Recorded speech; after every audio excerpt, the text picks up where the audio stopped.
우리는 지금 참 몹시 힘든 재난의 시대를 지나가고 있습니다.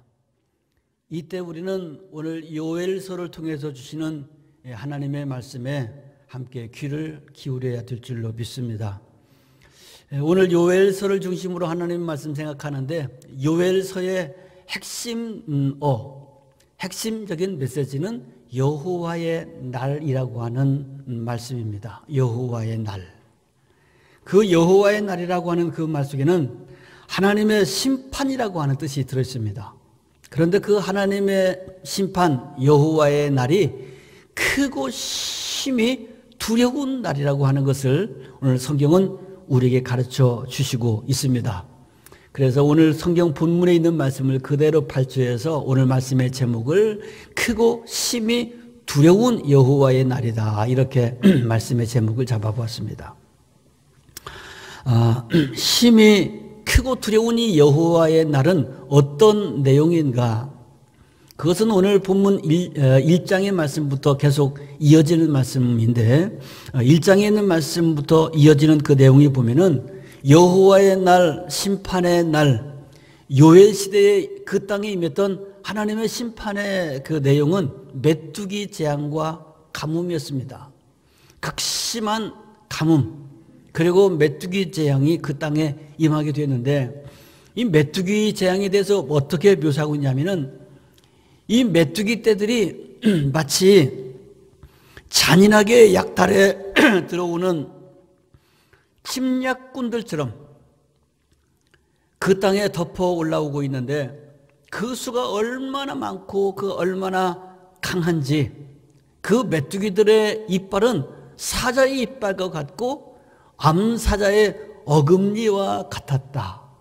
그래서 이 수많은 메뚜기 떼들이 그 땅을 새카맣게 덮고 지나가는데, 그 메뚜기 떼가 한번 지나가고 나면 사자의 이빨과 어금니 같은 걸로 먹어치우고 지나가면 모든 나무들이 다 벗겨져서 하얗게 되고, 모든 목장과 들에 있는 초목들이 남지 않고 전부 다 먹어치워버리고 없게 됐다는 겁니다. 거기에다 대고 하늘에서는 비가 한 방울 내리지 않아서 극심한 가뭄과 그리고 이어지는 들불들, 산불들이 일어나고 있으니 그 땅이 모두가 다 황폐하게 되어서 밭은 황무하고 토지는 마르고 모든 소산이 메말라 버립니다. 창고는 비었고 곡간은 무너지고 가축들도 배고파서 울부짖고, 들에 있는 모든 나무들이 또 들에서 불이 일어나고 산에서 불이 일어나고 시냇물이 다 메말라 버리는 이런 상황 속에서 들짐승들도 다 헐떡거리며 죽음을 기다리고 탄식하고 있다. 이러한 그 참상들을 뭐라고 표현하고 있는가?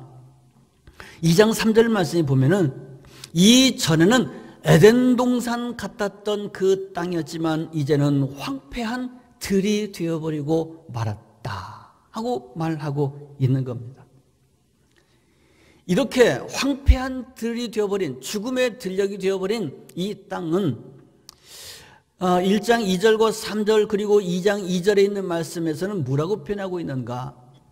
이전에 한 번도 경험해보지 못했던 그런 그 재난이 이 땅에 덮어버리고 말았다는 겁니다. 나이 많이 먹은 늙은이들아, 너희들이 이런 참상에 대해서 들어본 적이 있느냐, 본 적이 있느냐? 지금까지 한 번도 이와 같은 참상이 있었던 적도 없었고 앞으로도 아마 이런 일이 없었지 않겠느냐. 그러므로 지금 우리에게 벌어진 이 재난, 이 참상을 너는 네 자녀들에게 말할 것이고 네 자녀들은 또 그 후손들에게 대를 이어서 이 오늘의 참상과 재난에 대해서 말해야 될 것이니라 하고 말하고 있습니다. 마치 이와 같은 그 요엘서에 등장하고 있는 이와 같은 재난의 참상은 지금 우리가 겪고 있는 이 코로나의 재난과 참 여러 가지로 비슷한 모습을 보여주고 있습니다. 성경에 그대로 써 있는 것처럼 이전에 한 번도 경험해보지 못했던 그런 참상이 지금 우리 이 시대에도 일어나고 있지 않습니까? 요엘 시대의 그 재난의 참상에 메뚜기 때가 있었다면 지금 우리에게 메뚜기는 바로 코로나19입니다. 코로나 바이러스가 마치 요엘 시대의 그 무서웠던 메뚜기 때와 같이 온 세상을 덮어 나감으로 인해서, 메뚜기 때가 한번 지나감으로 인해서 모든 산천초목이 다 하얗게 지금 메말라버리고 죽어버리게 된 것처럼 코로나가 이 세상을 덮어버리니까 먹을 것이 없어지고, 즉 경제가 메말라붙고 교육도 메마르고 정치도 메마르고 문화도 없어지고 사람들의 마음의 정서도 다 메말라버려서 그야말로 황폐한 들녘과 같은 이런 참상이 요엘서와 같이 지금 우리의 이 시대도 코로나의 시대가 지금 이렇게 우리에게 펼쳐지고 있지 않느냐 그 말입니다. 요엘 시대에 탄생했던 것처럼 우리 시대에도 창고가 피고 곳간은 무너지고 가축들도 울부짖고 사람도 탄식하고, 그리고 더 기가 막힌 것은 이렇게 산에서 불이 일어나고 모든 초목들이 다 죽어버리고 밭이 황무하고 모든 소산이 다 말라버리기 때문에 이스라엘 백성, 즉 하나님의 백성된 그들이 하나님 앞에 나가서 제사를 드려야 됨에도 불구하고 하나님의 제단에 가서 드려야 될 제물까지도 못 드리게 됐다는 겁니다. 그래서 1장 9절로 10절 말씀 보면은 여호와의 제단에 소제와 전제가 끊어져서 제사장들이 슬퍼하고 있다 하고 말하고 있습니다. 제사를 드려야 될 하나님의 백성들이 하나님 앞에 나갈 때 반드시 제물을 갖다 드리게끔 되어 있죠. 이 제물은 짐승 제물도 있지만 소제와 전제, 소제는 밀가루, 고운 가루를 하나님 앞에 드리는 거고, 전제라고 하는 것은 포도주와 기름을 하나님의 제단에 붓는 걸 말합니다. 짐승도 드리지만은 가루 제물도 드리고, 그리고 포도주와 기름도 하나님 앞에 드려야 되는데, 소제와 전제, 동물은 말할 것도 없고 소제와 전제, 밀가루 한 줌도 하나님의 전에 드릴 것이 없으니 제사장이 슬피 울고 있다 그 말이죠. 여러분, 우리가 다 믿는 하나님의 사람들이 되었습니다. 그래서 오늘 거룩한 주일을 맞이해서 주의 성전에 나와 예배를 드리고 있는데, 주의 백성들이 주의 성전에 나와서 예배할 때 우리가 하나님 앞에 우리의 마음도 드리고 믿음의 정성도 드려야 되겠지만 우리가 이것을 표현하는 예물을 하나님 앞에 드리지 않습니까? 하나님 앞에 나와서 예배하는 백성들이 하나님 앞에 드리고자 하지만 드릴 예물이 없어서 못 드린다면 여러분이 얼마나 참 기가 막힌 아픔이고 슬픔이야 그 말이죠. 지난주에도 그런 말씀을 드렸습니다. 우리 교회의 이 울타리 안에 모두가 하나님의 성전의 뜰임을 우리가 믿음으로 고백하자. 하나님의 은혜는 여호와의 성전의 뜰에 임한다고 그랬으니 우리 모두가 하나님의 성전, 물론 이 예배당뿐 아니라 예배당 밖에 우리 교회 주차장 공간까지 모든 이 성전의 뜰이 거룩한 성소임을 고백하고 이곳에 하나님의 은혜가 임하는 것을 우리가 믿음으로 고백하면서 하나님의 성전 뜰 밟기를 우리가 사모하자, 그런 말씀을 드렸고, 저는 이 땅을 거룩하게 구별해서 하나님께서 여기에 복을 주시기 위해서 기도하겠다고 말씀을 드렸습니다.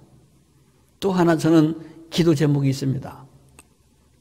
우리 성도들이 하나님 앞에 예물을 드릴 때 믿음이 없어서 예물을 못 드리는 거, 아니 구체적으로 좀 헌금이라는 말로 좀 바꿔서 얘기합시다.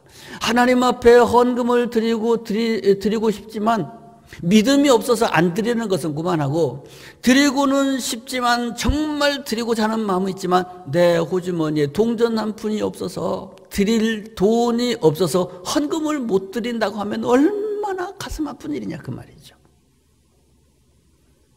그래서 이렇게 저는 기도하겠습니다. 하나님, 우리 백성들을, 우리 주의 성도들을 축복하여 주사. 저들이 하나님 앞에 헌금하고자 할 때, 예물 드리고자 할 때 그들의 손이 빈손이라 드리지 못하여 가슴 아픈 일이 없게 하옵소서. 이렇게 기도하겠습니다. 여러분도 그렇게 기도하십시오.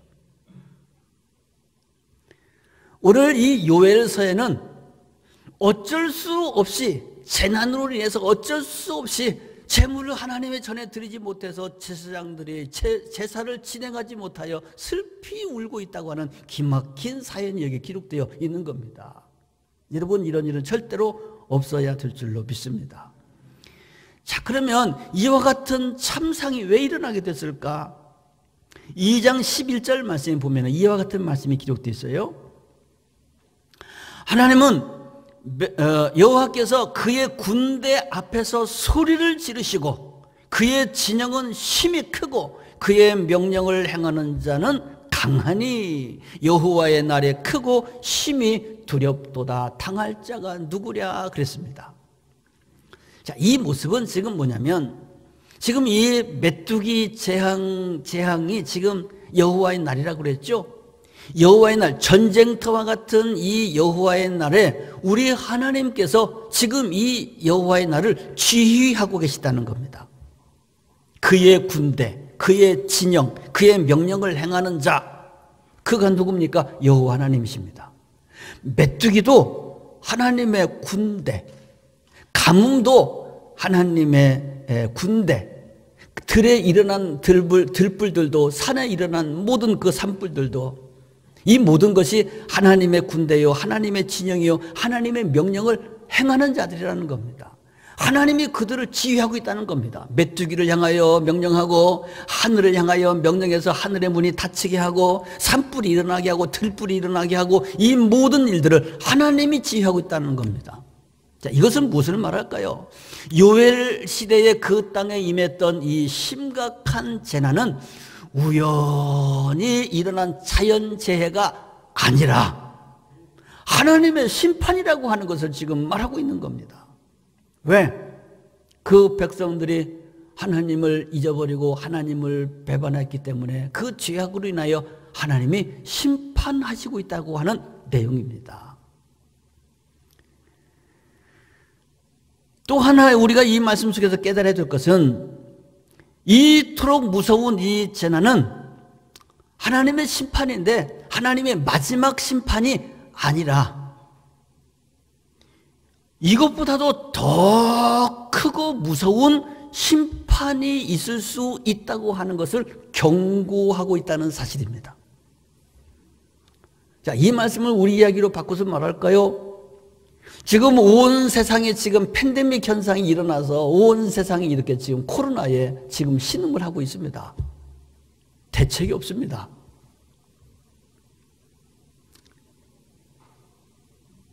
모두가 지금 이렇게 마치 메뚜기 떼가 지나가고 난 그 들판처럼 경제가 무너지고 마음도 무너지고 사회가 지금 다 신음하고 아파하고 울부짖고 있는데, 이것이 하나님의 심판이라고 하는 겁니다. 우연히 일어난 사건이 아니라는 겁니다. 또 지금 우리는 한 번도 경험해보지 못한 이 엄청난 사태를 만나서 당황하고 있지만, 앞으로 지금보다도 더 크고 두려운 하나님의 재난의 심판이 올 수 있다고 하는 겁니다. 이것이 오늘 우리가 주목해야 될 하나님의 말씀입니다. 자, 그렇다면 어떻게 해야 될까? 우리가 당한 이 정말 한 번도 경험해보지 못한 이 엄청난 이 황폐한 들과 같은 이런 지금 재난이 우연히 일어난 것이 아니라 하나님의 심판이며, 또 이 다음에 이거보다 더 큰 하나님의 심판이 올 수 있다고 하는 것을 경고하는 메시지라면 어떻게 해야 될 것인가? 어떻게 다가올 더 큰 심판을 우리가 피할 수 있으며 지금 당한 이 환난에서부터 우리 회복받을 수 있을까, 그 말입니다. 오늘 본문 12절 13절 말씀에서 그 첫 번째 답을 뭐라고 말씀해 주고 있느냐? 이제라도 여호와께로 돌아가자 하고 말씀하고 있는 겁니다. 이제라도 여호와께로 돌아가자. 어떻게? 금식하고 울며 애통하고 마음을 다하여 돌아가자. 옷을 찢지 말고 마음을 찢고 여호와께로 돌아가자. 한마디로 말하면 전심으로 돌아가고 진심을 다해서 돌아가야 된다고 하는 것을 말씀해 주고 있는 겁니다. 왜? 이것이 하나님의 심판이니까. 하나님께서 계획하신 일이라면 답은 없습니다. 하나님께 돌아가는 수밖에 없습니다. 우리의 힘으로는 안 되니까. 이 한 해가 그냥 이렇게 코로나로 신음하면서 그냥 끝나게끔 지금 이 한 해 다 지나가게끔 됐습니다. 이번 추석 명절에는 고양이들도 가지 마라. 심지어 이런 말이 나오지 않았습니까? 우리나라에만 이런 일이 있는 것이 아니라 지금 전 세계 팬데믹의 현상인데, 지금 지구상에서 가장 강한 나라, 가장 발전한 나라가 어떤 나라입니까? 미국입니다. 뭐 두말할 것도 없이 미국입니다. 그런데 그 강한 나라, 그 위대한 나라, 첨단의 과학을 가지고 있는 그 첨단의 나라가 지금 코로나의 가장 큰 피해국입니다. 그 나라의 대통령 내외분이 코로나19에 확진됐다고 하는 뉴스가 나왔습니다. 아직 백신이 개발되지도 못했습니다. 여러분 아시는 것처럼 미국에서 사람의 힘으로 어찌할 수 없는 지금 불들이 끊임없이 일어나고 있지 않습니까? 미국이 할 수 없다고 하는 말은 무슨 말이냐? 이 세상에서 지금 사람의 힘으로는 할 수 있는 방법이 없다는 얘기예요. 왜요? 하나님의 작품이니까. 사람이 할 수 있는 범위를 넘어섰다. 우연히 일어나는 것이 아니라 하나님의 심판이다 라고 믿는다면 우리 하나님께로 돌아가는 것밖에는 방법이 없지 않습니까? 그래서 이제라도 여호와께로 돌아가자. 울며 애통하고 금식하고 옷을 찢지 말고 마음을 찢고 돌아가자 하고 말하고 있는 겁니다. 옷을 찢지 말고 마음을 찢으라고 하는 말은 무슨 말이냐? 형식적으로 대충대충 하지 말고 전심으로 진심으로 여호와께 울며 회개하며 나가야 된다는 겁니다. 목회를 하면서 여러 가지 많은 인생의 예식들을 경험하는데 그 중에 한 가지가 장례식입니다. 수많은 장례식을 치르는데 요즘에는 그런 장면들이 별로 없는데 예전에는 장례식에 가면 유교식으로 참 많이들 했습니다. 그러면 이 상복들을 다 갈아입죠. 배옷을 입고 배 두건을 쓰고 그리고 이 머리에 띠를 하고 또 이 새끼줄로 허리끈을 매고 집신을 신고 대나무 지팡이를 들고 이렇게들 옛날에는 장사를 지냈습니다. 그리고 더 좀 재밌는 건 장례식에 입관 예배를 하게끔 되어 있는데 입관식을 하게 되면 돌아가신 분의 입던 옷을 다 벗기고 삼배 옷을 입혀드리면서 입관식을 하죠. 그런데 이 둘째 날, 보통 둘째 날 입관하는데 입관하기 전에, 염습하기 전까지는 상주들이 옷을 제대로 입는 것이 아니라 이 삼배 옷을 반절주만 걸칩니다. 한쪽 팔만 끼고 한쪽 팔을 너틀너틀 이렇게 반절만 입고 있어요. 왜 그렇게 저렇게 옷을 입고 있느냐? 내가 어린 시절에 잘 몰라서 물어봤더니 아직 돌아가신 분의 옷을 제대로 못 입혔기 때문에 입관할 때까지는 저렇게 옷을 반절만 입는 것이란다 하고 나에게 어른들이 가르쳐줬어요. 그래서 그때 알았습니다. 아, 그런 거구나. 그럼 삼배 옷은 왜 입냐? 슬픔의 표현입니다. 돌아가신 분 그 죽음에 대한 애도하는 마음으로 삼배 옷을 입고 삼배 건을 쓰고 삼배 두건을 하고 새끼줄로 허리끈을 매고 대나무 죽창을 들고 그리고 시간에 맞춰서 곡을 하고 그렇게 하는 겁니다. 그런데 웃기는 건 뭐냐면 돌아가신 분의 죽음에 대한 애도하는 마음이 1도 없는 사람들이 희희낙낙하는 사람들이 삼배 옷을 입고 아직 염습을 안 했다고 옷을 반절만 걸치고 그리고 자기들끼리 서로 싸우고 희희낙낙하면서 있다가 곡하는 시간이요. 그럼 한 줄로 나가서 아이고 그러고 나서 됐습니다. 그러면 또 지팡이 놓고 집어던지고 웃고 떠드는 모습들을 보면서 참 어릴 때지만 참 코미디다 코미디 그런 생각을 했습니다. 삼배 옷을 입고 옷을 반절만 걸치고 시간에 나가서 지팡이를 짚고 아이고 혹소리를 내는 것은 형식이죠. 형식. 처음에 이건 왜 나왔을까요? 그만큼 고인의 죽음에 대해서 애통하는 마음을 가지고 있는 슬픔을 표현하는 방법이었을 거지만 세월이 지나가면서 그 애도하는 본 마음은 없어지고 형식만 남아있게 되었다 그 말이겠죠. 유대인들의 슬픔과 재난을 대하는 관습이 그랬습니다. 그 사람들은 옷을 찢었어요. 옷을 찢으면서 슬픔을 표현하고 재난을 안타까워하는 것을 표현했는데 너희들이 이 재난을 시대를 맞아서 여호와께 돌아올 때 관습대로 형식적으로 옷을 찢지 말고 마음을 찢고 여호와께 나와라 그랬단 말이에요. 여러분, 우리가 지금 이 코로나 재난의 시대를 맞아서 하나님 앞에 이 재난의 문제를 해결해 달라고 주님 앞에 나올 때, 아니 우리가 애통하며 하나님 앞에 돌아갈 때 형식적으로 그래 교회 안 가, 주일날 교회 안 가면 찜찜하니까 교회 자리라도 지키고 와야지, 뭐 그것도 안 오는 것보다 낫지만 그렇게 하지 말고 전심을 다해서 진심을 다해서 하나님 앞에 예배자로 서게 되어야 된다는 말씀입니다. 지금 우리에게 필요한 것이 바로 그 말씀입니다. 왜 우리는 이렇게 해야 될까? 이어지는 말씀 13절에 그런 말씀이 있습니다. 우리 하나님은 어떤 분이시냐? 우리 하나님은 은혜로우시고 자비로우시고 노하기를 더디하시고 인애가 크신 분이기 때문에 우리가 이렇게 마음을 찢고 금식하며 하나님 앞에 울고 불고 나간다면 주님께서 뜻을 돌이키사 재앙을 물리쳐 주시고 우리를 구원하여 주실지 혹시 알겠느냐 하는 말씀입니다. 우리 하나님은 그런 분이기 때문에 뜻을 돌이키시는 인애가 풍성한 하나님이기 때문에 우리는 여호와께 돌아가야 될 줄로 믿습니다.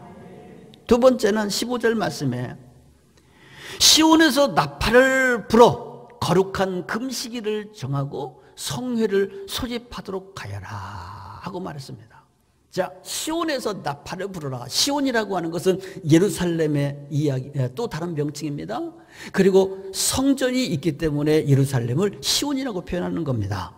즉 하나님의 성전에서 나팔을 불어서 거룩한 금식일을 선포하고 성회를 소집하도록 해라. 우리말로 얘기하면 교회 예배당 문을 다 열고 다시 다 모여서 거룩한 예배를 드려라 그 말입니다. 이어지는 말씀 16절 17절 말씀 보면 백성들을 다 모아서 그 모임을 거룩하게 하고 장로들, 어린아이들, 젖 먹는 애기들, 또 신랑 신부들 다 신방에서 다 불러들여서 모든 백성들을 총동원시켜서 하나님 앞에 주의 성전에서 거룩한 성회를 소집하라는 겁니다.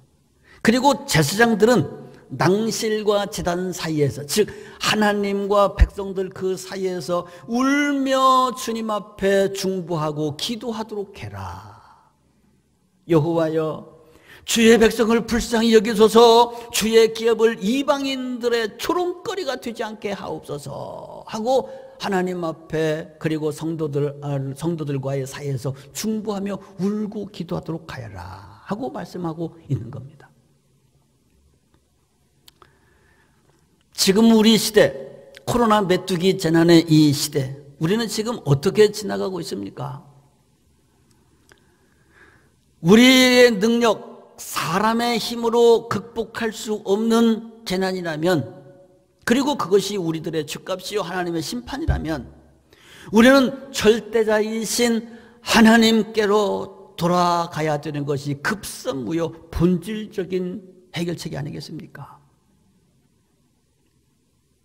그리고 오늘 말씀에 하나님의 성소에서 거룩한 성회를 소집하라고 그랬습니다. 모든 백성들이 장로든지 아이들이든지 젖먹이든지 신랑 신부든지 다 총동원해서 성회를 소집하고 제사장들은 그 속에서 예배를 인도하고 중보하며 기도하라고 말했습니다.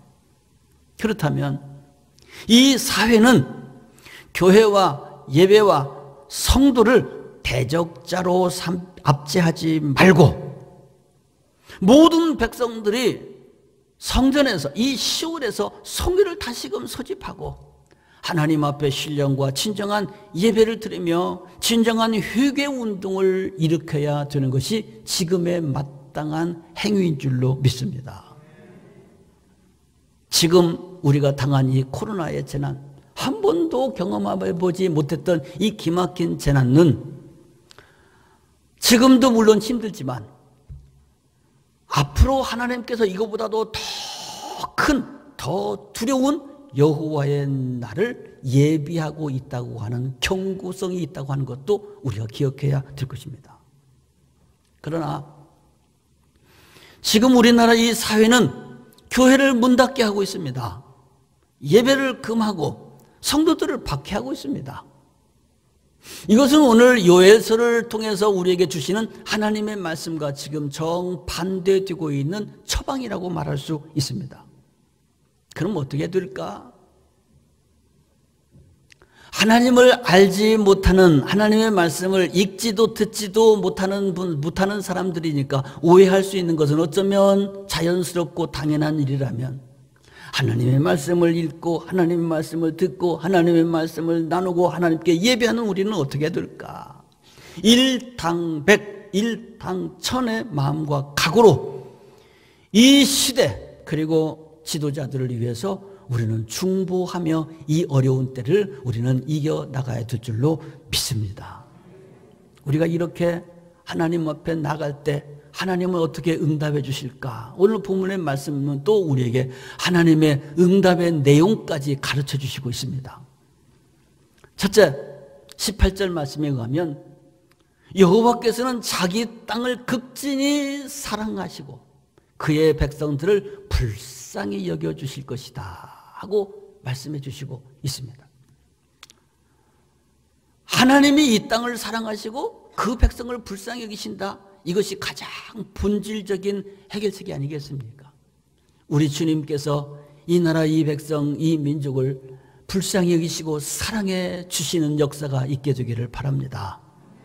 두 번째, 21절 말씀에 그런 말씀이 있어요. 여호와께서 큰 일을 행하게 될 것이다. 누구에게? 울며 마음을 찢고 하나님 앞에 회개하며 돌아간 그 백성들에게 사랑하시고 불쌍히 여기셔서 큰 일을 행하시는데 그 내용이 뭐냐?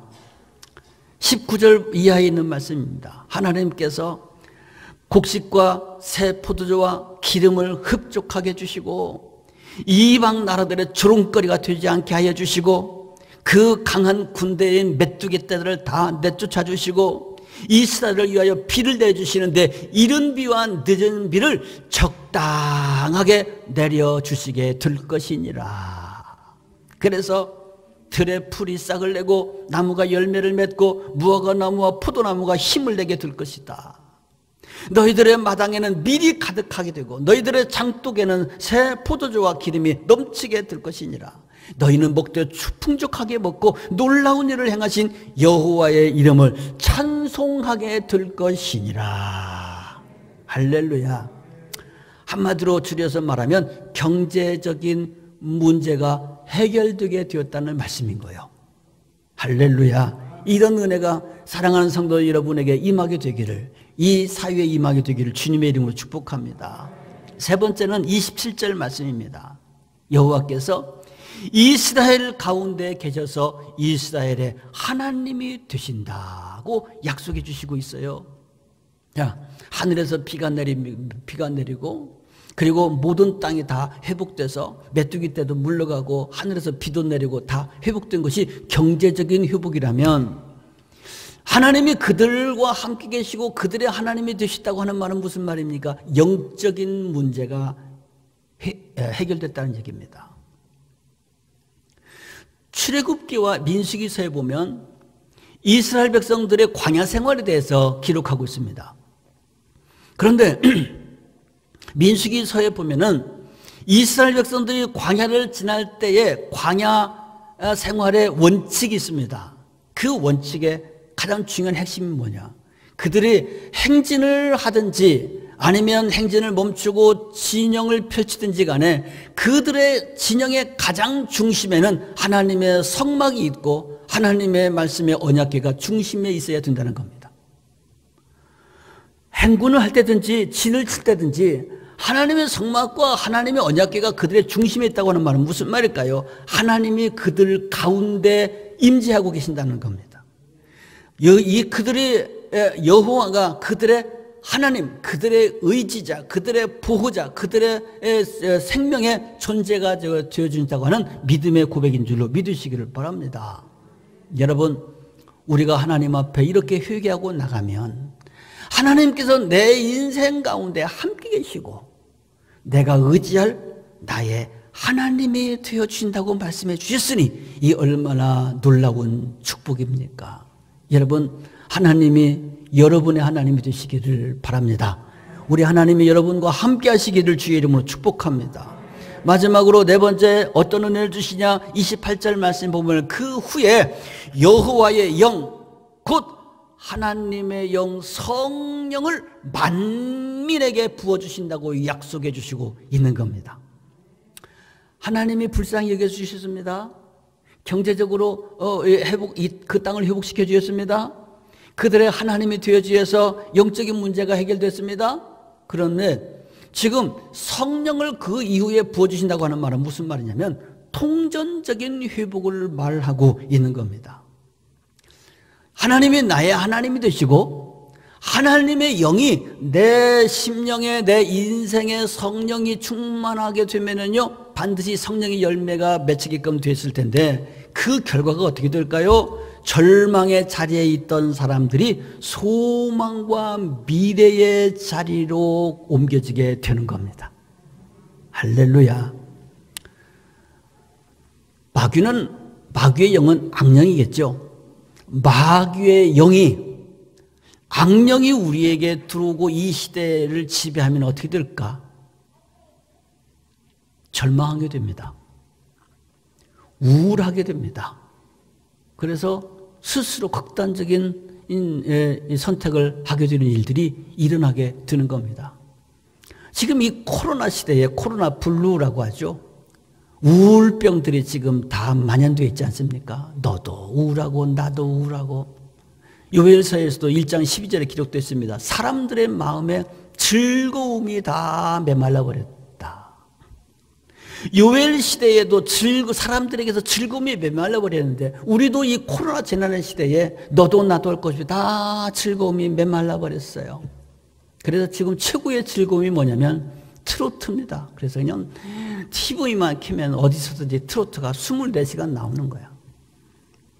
트로트, 미스터 트롯 그거 처음에 시작될 때 제목이 뭐냐면 소제목이 뭐냐면 내일은이라는 말이 붙었어요. 참 말이 씨가 돼요. 내일은 미스터 트롯, 내일은 미스 트롯. 우리 장래에는 트롯밖에는 기댈 게 없다. 그런 메시지죠. 내일은 미스 트롯, 내일은 미스터 트롯.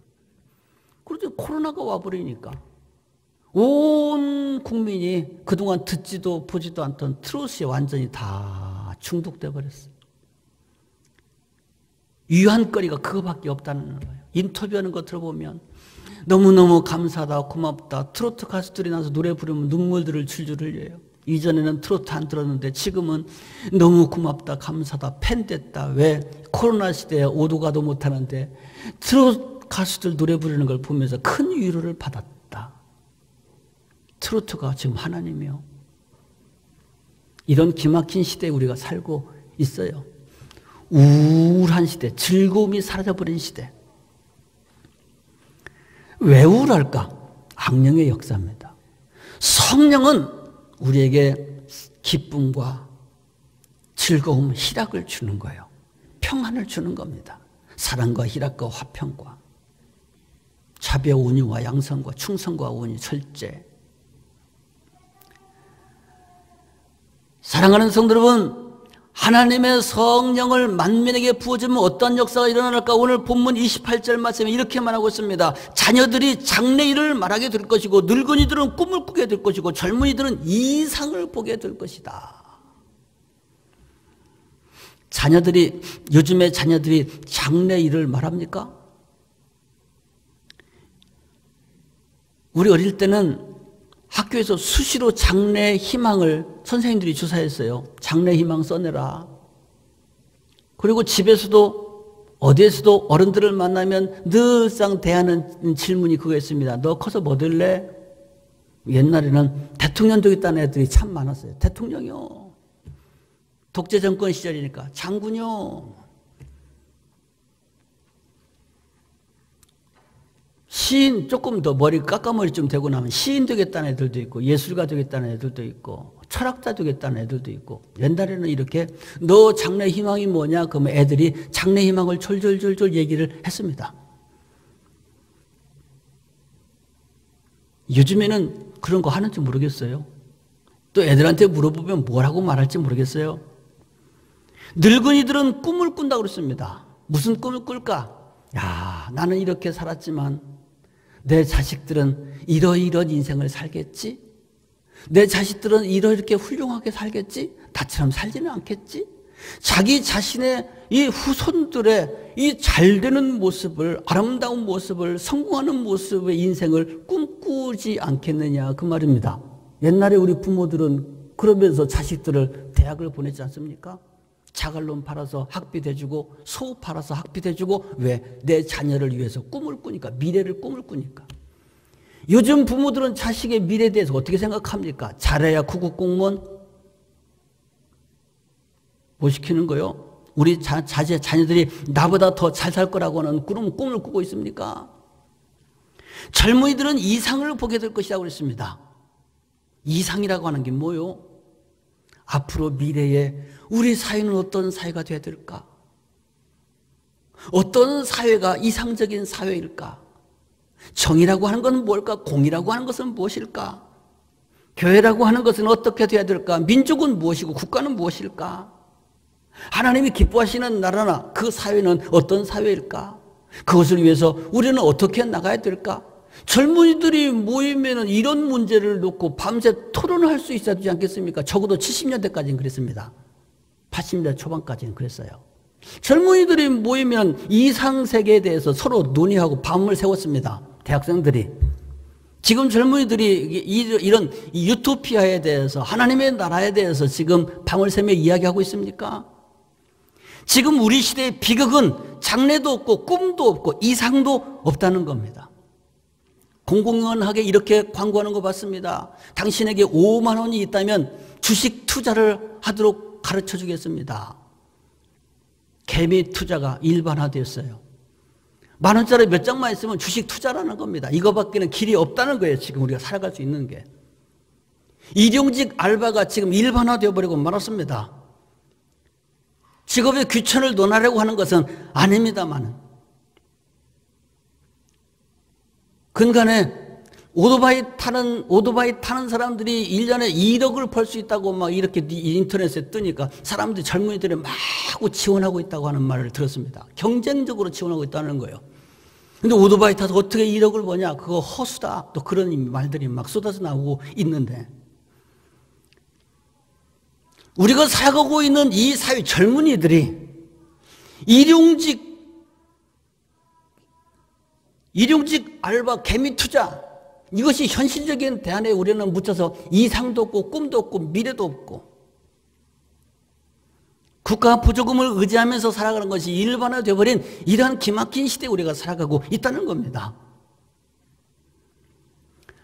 또 오늘 본문의 말씀은 이런 성령을 부어주실 때 남종과 여종에게도 부어주신다고 하는 말씀이 기록되어 있는데, 남종과 여종에게 부어준다고 하는 이 말은 무슨 말이냐면요, 하나님의 성령은 계층을 따지지 않고 모든 사회 신분 계층에 다 부어주신다는 얘기입니다. 요엘설이 기록되던 그 시대는 신분 계급, 즉 종과 주인이 확실히 있던 시대였습니다. 남종과 여종은 사람 취급을 받지 못했던, 재물 취급을 받던 그 시대였습니다. 그러나 하나님의 성령은 이렇게 사람 취급부터 받지 못하던 남종과 여종에까지 하나님의 성령이 부어준다는 겁니다. 신앙적 노예 해방의 선언이라고 말할 수 있겠죠? 이 말은 무슨 말일까요? 성령이 임하면 꿈꾸지 못할 계층, 꿈꾸지 못할 사람은 아무도 없다는 겁니다. 우리 사회에 없어져야 될 단어, 흙수저, 금수저, 개천, 용, 그런 말 없어져야 됩니다. 나는 안 돼. 너는 소망이 없어. 왜? 흙수저 출신이니까. 개천에서 용 나와. 절대로 용 안 나와. 이런 자조적인 이야기 말들이 이 사회에 있어서는 안 됩니다. 그러나 지금 우리 사회는 신분 상승을 위한 사다리마저 걷어차버려서 이제는 신분 상승할 수 있는 기회마저 박탈됐다고 해서 젊은이들이 낙심하고 개미 투자에 앞장서고 일용직 알바가 내 운명인 것처럼 이렇게 공공연하게 받아지는 기막힌 세대를 우리가 살아가게 됐다는 겁니다. 지금 우리 자녀들에게 이 시대에 필요한 것이 뭘까? 성령입니다. 성령이 임하면 절망의 자리에서 소망과 미래가 생기게 되는 거예요. 네 자녀들은 장래일을 말하게 될 것이다. 늙은이들은 내 자식들을 위한 찬란한 꿈을 꾸게 될 것이다. 젊은이들은 이상세계를 논하게 될 것이다. 그 말이요. 그리고 오늘 이 요엘서의 최종 결정적인 결론의 말씀은 32절에 있는 말씀입니다. 누구든지 여호와의 이름을 부르는 자는 구원을 얻을 것이니라. 할렐루야. 그야말로 누구든지입니다. 남종이나 여종이나 할 것 없이. 하나님의 날, 여호와의 날은 크고 두려운 날입니다. 그러나 이 크고 두려운 여호와의 날을 지나면서 낙심하지만 말고 여호와 하나님께로 돌아가서 성회를 소집하고 온 백성이 믿음으로 여호와의 이름을 부르는 이 영적 회복의 역사가 시작되어야 된다는 겁니다. 할렐루야. 구원과 감격과 기쁨은 평탄한 상황에서만 이루어지는 것이 아닙니다. 오히려 그것은 고난과 환난의 길에서 획득될 수 있는 것입니다. 어떻게? 믿음으로 주님의 이름을 부르는 자는 구원을 얻게 되기 때문입니다. 지금은 모든 것을 다 빼앗긴 시대입니다. 마치 요엘 시대의 메뚜기 떼에게 모든 것을 다 빼앗긴 것처럼 우리는 이 코로나에게 모든 것을 다 뺏겼습니다. 돈도 뺏기고 가정도 뺏기고 사위도 뺏기고 마음도 뺏기고 기쁨도 뺏기고 소망도 뺏기고 모든 것을 다 잃어버리고 뺏겨버렸습니다. 그러나 이제 우리는 오늘 이 요엘서의 말씀을 통해서 주시는 하나님의 말씀을 붙들고 하나님 앞에 전심으로 진심으로 지금이라도 돌아가서 하나님의 사랑을 회복하고 하나님의 백성됨을 회복하고 잃어버린 축복을 회복하고 성령께서 주시는 참된 미래와 소망을 회복해야 될 줄로 믿습니다. 오늘도 주님의 이 놀라운 은혜가 저와 여러분에게 이 나라, 이 민족, 이 땅 위에 임하게 되기를 주님의 이름으로 축복합니다. 기도드리십시다. 주님, 요엘서 시대에 그 험했던 어려웠던 재난처럼 우리는 이 코로나 재난의 시대를 맞이하여 우리 모두가 다 힘들고 어려워하고 통곡하고 탄식하며 지나가고 있습니다. 오늘 이 시대에 주시는 요엘서의 말씀을 통하여 이 모든 재난의 지휘자는 여호와 하나님이시며 우리는 여호와께로 이제라도 돌아가서 회개하고 금식하고 마음을 찢고 주님 앞에 예배하는 일을 힘쓰고 주께 부르짖어야 될 것을 깨닫게 해주시니 참으로 감사하고 감사합니다. 그러나 우리가 살아가고 있는 이 시대가 참으로 안타깝게도 하나님의 성전의 문을 오히려 닫고 하나님의 백성들을 박해하며 예배를 금하고 있는 이러한 이 안타까운 상황 속에 있습니다. 주님, 특별히 지도자들에게 은혜를 주셔서 하나님의 뜻을 바르게 깨달아 알게 하여 주시고 하나님을 알고 하나님의 말씀을 듣고 읽고 나는 우리 성도들이 눈먼 자와 같고 귀먼 자와 같은 이 시대들을 위하여 일당백 일당천의 믿음의 각오를 가지고 함께 중보하며 이 나라를 구원하는 일에 솔선수범할 수 있게 하여 주옵소서. 이 나라 이 민족 이 시대를 불쌍히 여겨 주시고 주님께서 큰 일을 행하여 주시사 모든 아픔들 모든 잃어버린 것들이 회복되게 도와 주옵소서. 여호와께서 우리의 하나님이 되어주시고 우리 모든 백성들 심령마다 성령을 물붓듯이 부어주시사 절망이 떠나가게 하시고 소망과 미래가 찾아올 수 있게 하여 주옵소서. 우리 자녀들이 찬란한 미래를 꿈꿀 수 있게 하여 주시고 어른들은 우리 자녀들의 또 복된 모습을 꿈에 그리며 즐거워할 수 있게 하여 주시고 젊은이들은 이루어야 될 하나님의 나라 유토피아의 이상세계를 논하며 밤을 새우는 그 날들이 다시금 일어날 수 있게 하여 주옵소서. 오늘도 주님의 은혜가 이 땅을 덮어주시고 하나님의 백성들을 붙들어 주옵소서. 우리 주 예수님의 이름으로 기도합니다. 아멘.